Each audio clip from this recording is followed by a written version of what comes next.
doing MMA in my gym when I was 15 and got training and got good. Had a fight, and when I went like 2 or 3-0, my coach just randomly gave me the nickname Paddy the Baddy. So that's where that come from. When I was like 16, I got given that nickname. So yeah, I've had that nickname for 10 years now, and it's a marketer's dream, isn't it? I don't know where I'd be now without MMA. I really genuinely don't know where I'd be, what I'd be doing. I'd probably be doing something stupid. And MMA saved me. Like, I could have been doing all sorts of madness, but I got in the gym and I trained hard and I put the work in, and this is what can happen. I'm just a normal lad from Liverpool who started training and worked hard, and I had a bit of talent as well, but I had to work my arse off to get to where I am, and anyone can do it, no matter where you're from, what city, what country. Any kid can do it. In 2016 and 2018, I got offered a contract both times, and I was only 21 and 23 years of age, so I wasn't ready at the time, and I'm so glad that I never took the offer, because it wouldn't have blew up like it did this time. You know what I mean? I've waited for the right time. And well, yeah, as you say, when I first got offered, I was only 21. I was very young. I'd just been given a big new contract of Cage Warriors, so we knew the time wasn't right. And then I got offered again in 2018, but that time, again, it just didn't feel right. I still never had a strength and conditioning coach. I was winging a lot of my fights. Yeah, it was too much too soon. I won a world title when I was 21, hardly training, partying all the time, and I thought that was the life, that I could do that forever. So I did, until I kept going out and partying all the time, leading up to a fight and not training properly, and just my whole fight camp was about losing weight. So because of that, now I'm just a complete athlete. I'm a true professional, where back then I really wasn't. I didn't have an S&C regime. I was just doing my sparring, my jiu-jitsu and my striking and wrestling. Wasn't doing any sort of weights, any really sort of conditioning.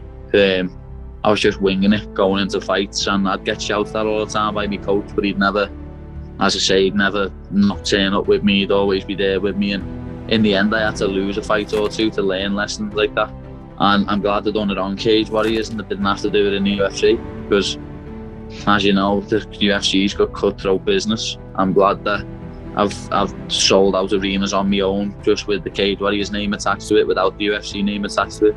Because I know now that with the UFC name attached to it, I sell out any venue in the UK easily. I always knew that the UFC was coming for me. It wasn't a question that if they were going to sign me, it was when.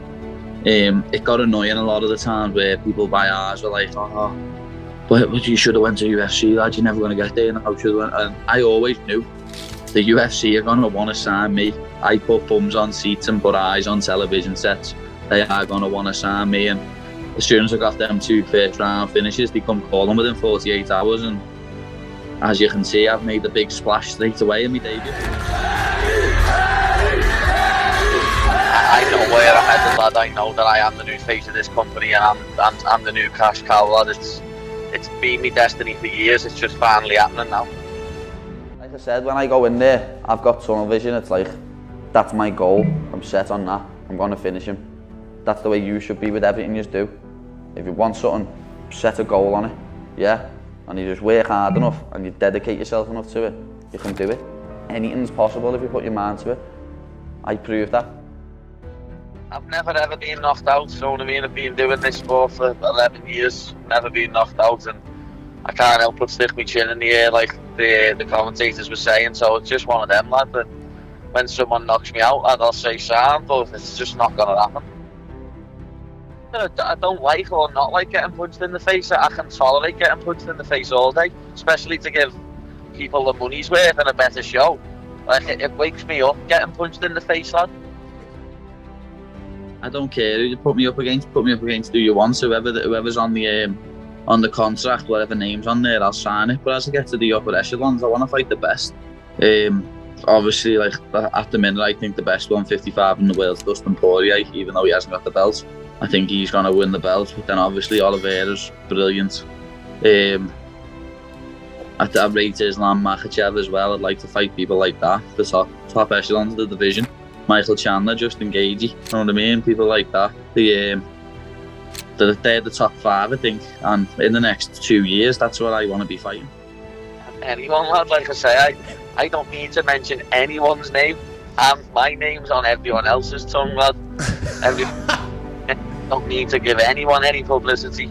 They can all work for their own. I've done my bit, lad. I am a finisher. Whether it's on the feet or on the ground, I am a finisher. Something I always say, like with my city, like we say Scouse, not English, lad. Like we consider ourselves our own type of people, and it's because we've been forgotten about by this country before and by the establishment, and like they tried to get rid of our city basically, and we fought against it and fought back, and that's why you see so many fighters from Liverpool. I think boxers, MMA fighters, and also on all different sorts of walks of life, and like sports people and stuff like that. It's just because our city's always had to fight for everything we've got, and we'll continue to do it forever. Yeah, it's you're a Scouser if you're from Liverpool. You're a Scouser. We speak the same language, like, but a lot of people think that I'm Scottish or Irish at times because I just don't sound English. Everyone keeps commenting on me shit, lad, Paddy the Fatty and that. I'm like, yeah, I enjoy being fat. Yeah. You know what I mean? I do. I'd rather be fat and happy than ripped and miserable 24/7 eating fish and a rice cake. Yeah. But lad, like I was saying this yesterday, I hate these people that are just in shape 24/7 all year round. Lad, go and enjoy your life. Yeah. You don't enjoy that. No. Stop going on It's like awful. you enjoy living that lifestyle because you're dying for a cookie dough. I'm like Chris Griffin at the minute, like, you know what I mean? Me cheeks are huge, lad. When people Chris are asking Griffin. me, lad, when people are asking me for pictures, lad, at the match, the other day I noticed it at the match, lad, people asking me for it's selfies. Yeah. Like normal pictures don't look that bad, but lad, when someone gets a selfie with me and I look at their phone, I am like, oh my god. They go like that and I'm like, At the angle. like I'm smiling like this. Yeah. And I go from this to, Like, can you see your cheeks pop because up? I can feel me cheeks Oh, all the lad. way up in my face, so I don't do as big a smile. So if anyone's wondering why I haven't been going big cheesy grin for years the last You don't week wanna or look two, fat. it's because I don't want to look too fat. Lad, it just goes to my face, lad, and I look huge.